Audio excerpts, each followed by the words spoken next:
congratulations on this book. You already know I'm such a fan. You are so raw, vulnerable.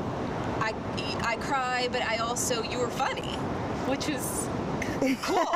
How does it feel to know it's already been really well received? Oh, it's such a relief. I think out of all the emotions, there's so much, you know, you can imagine like going right back to when I was born, the early years, through the Spice Girls all the way to today. It was a lot to cover, and I think when the book first came out, I felt so exposed and so anxious, but to have such beautiful comments and for it to be so well received, yeah, it feels good. I feel very supported. It's lovely. Yeah. I want to jump right into Spice Era because it just made me feel alive today, going back to my memories of all of you. When you first got to know the girls, what were your first impressions of them? And can you tell a little bit about that story about what Victoria had with her the first time you met her? Oh my gosh. So Victoria was the first Spice Girl that I knew of. Okay. So we both went to performing arts colleges when we left school. We were 16 and we were at rival schools. So I didn't know her, but I knew of her. And we were at an audition because we were both training to work in musical theatre. And we were both at this audition for Oklahoma. And like you learn the routine and then you get split into these groups. And when her group were about to dance, a mobile phone rang. But you have to remember, this is like probably like 1993, 1994. Nobody had phones, but Victoria had one. And she stopped the audition to answer her phone, and I just thought, whoa, that's courageous. And amazing. I went on to be in the band with her, and all the girls, my first impressions of them, they are still very true to the people I know today. Like Jerry was all like wide-eyed and, you know, motor mouth, speaking in a million miles a minute. And Mel B was like super cool and laid back and funny. And Emma was just so lovely and warm. And yeah, those very first impressions have stuck to today. That's so cool. Simon Cowell famously turned down the Spice Girls, and he has to live this up. Have you run into him since? Yeah. And what has he said? Yeah, no, he's funny. You know, Simon has always been, you know, really lovely. He's worked very closely with Mel B on America's Got Talent. And yeah, no, he's lovely, and he's very respectful of what we did go on to achieve. But when we first met him, he wasn't known to the wider public. He was a record exec, so only people in the industry really knew him. And he decided that, you know, we weren't really the right thing for him, which in many ways is true, you know, because we were quite vocal and outspoken, and we knew what we wanted. And I think a lot of the success he's had has been with artists he's been able to mould and shape in a different way. Very true. Yeah. For those of us that don't know, could you break down how you and all the girls came up with your nicknames? Okay, well, I might be busting myths here because we were given the nicknames by a magazine. So there's a show in the UK, or there was for many, many years, called Top of the Pops. And basically it's this incredible music show where the chart countdown, they'd have people performing in the studio or showing the music videos or going out on location to do these great shoots. And we all grew up like through the 70s and 80s and 90s watching it. And it's like the pinnacle of like any kid growing up in the UK wanting to be in music. That's the show you do. And they had a magazine in the 90s too. And they just gave us these silly nicknames in one of the magazines, and they stuck. Wow. Yeah. I did not. Okay, that's amazing. Yeah.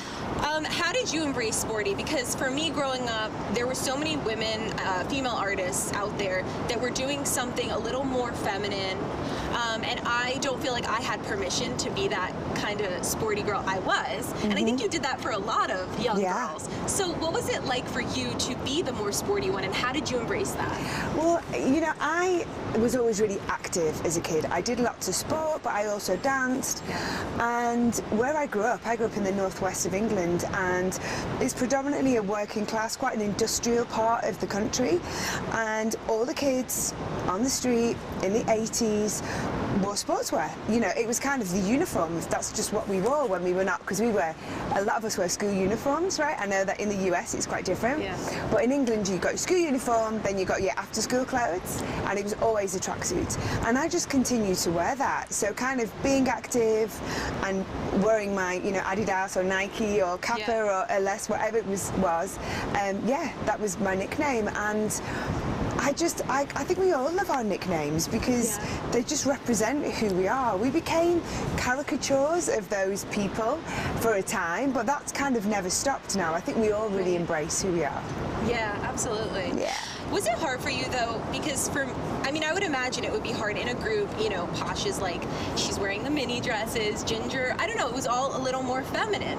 Did you feel pressure how did you stay true to who you are? Oh, because I was comfortable. I had the best shoes, you know, I was always in sneakers.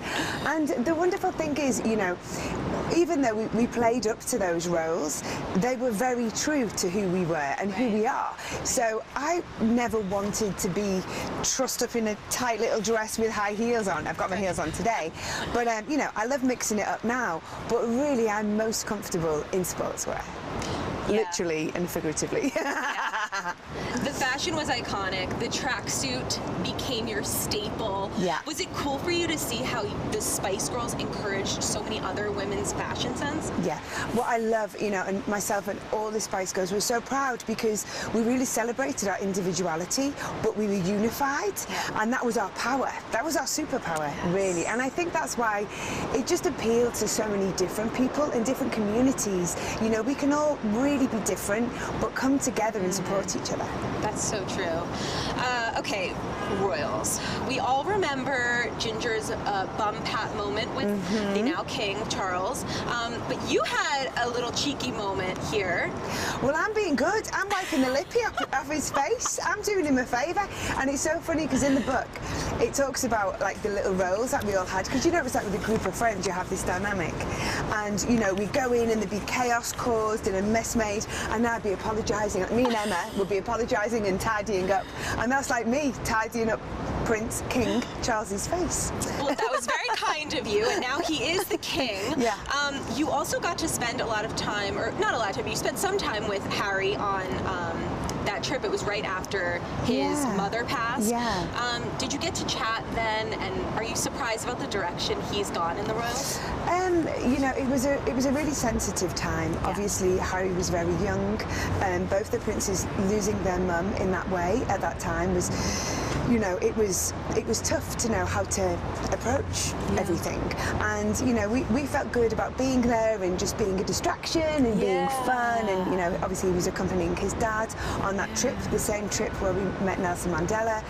And you know, it's changing times for the monarchy. And obviously we lost our Queen recently, and there's always differing opinions on everything, both in the United Kingdom and around the globe. So you know, I think our new king is very aware of that times are changing. Yeah, absolutely. Okay, we gotta talk about Wannabe. Just because it's the song, it's one of your most iconic songs. It's the song it's the ultimate girls' anthem.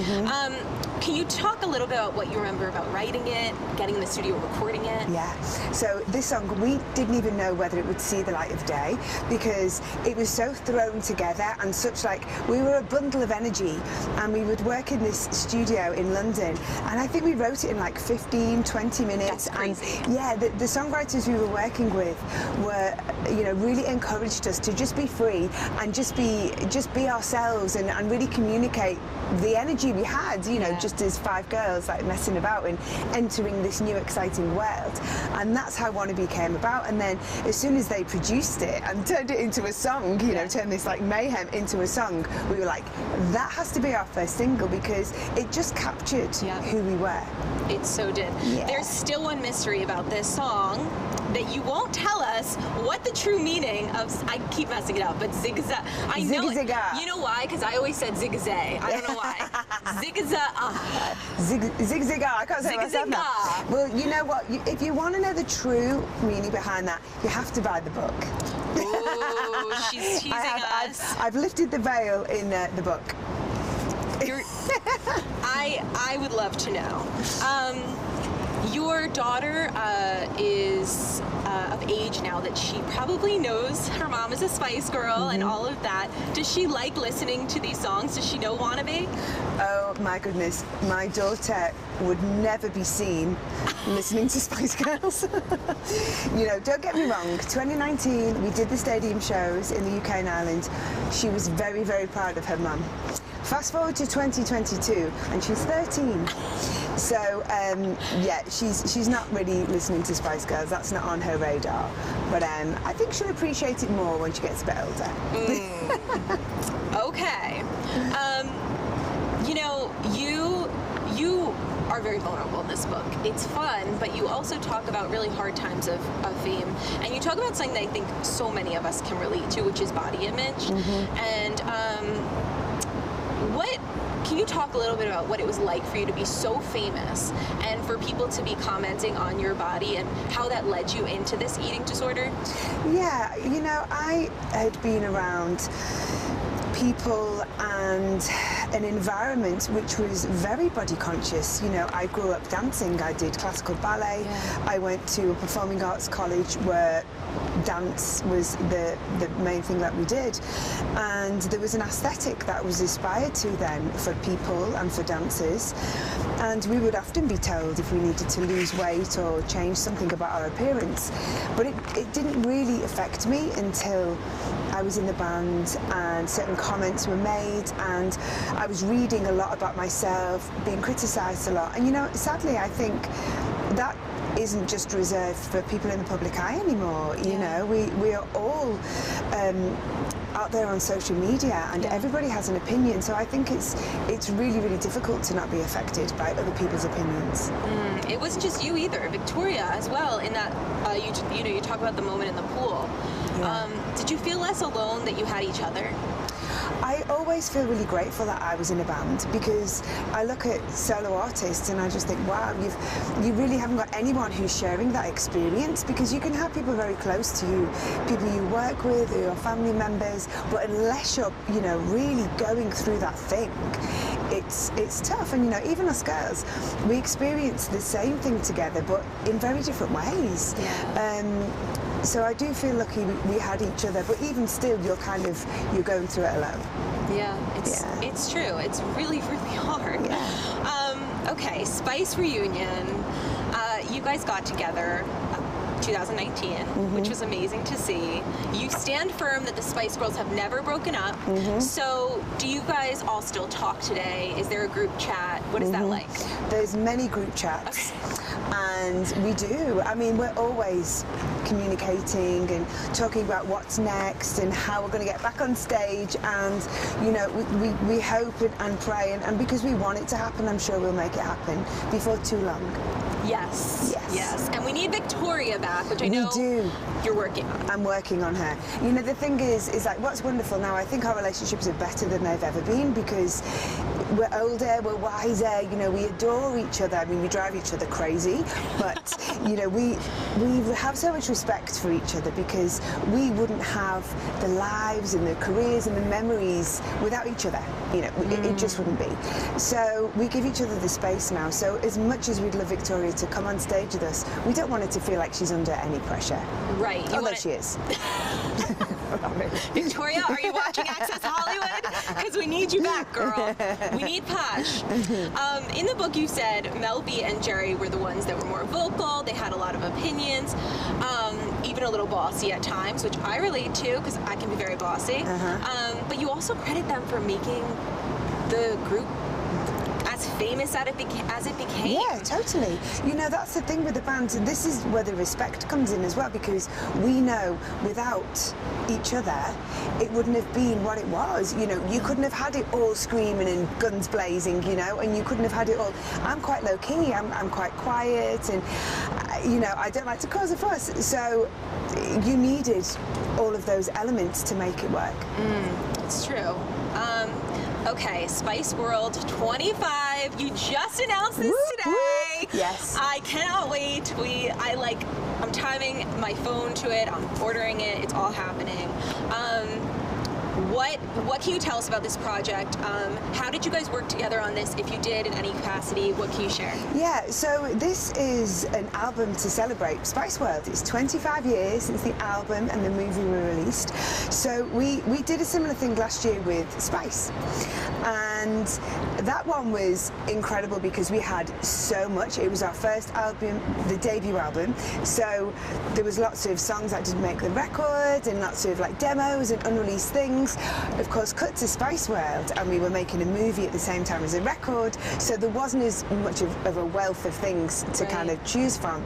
But we've picked some really fun live performances, and it's on there, and it's all been remastered. And I think there's tracks streaming that have never been on a streaming platform before. So, you know, we've tried to make it fun. You know, the labels always want to do this big thing with the record, and we just want to make it really fun for the fans because we know that there's a lot of people out there who are going to want it as a collector's piece.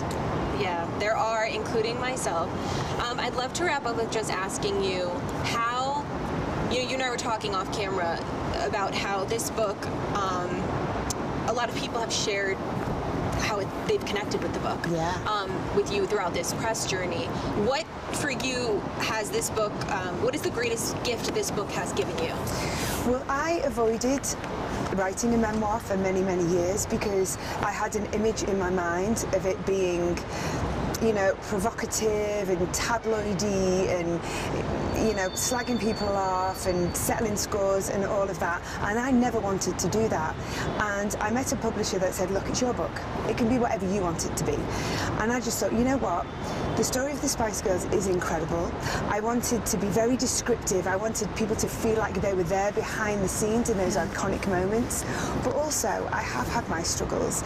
I've suffered with depression and eating disorders and anxiety, and I know so many people, sadly, suffer some of these things too. So I wanted to be honest and open, and if I can, just be of help to some people. I don't want to have, you know, to suffered and not have anything positive come from it. You know, I want to use my experiences and use them for good.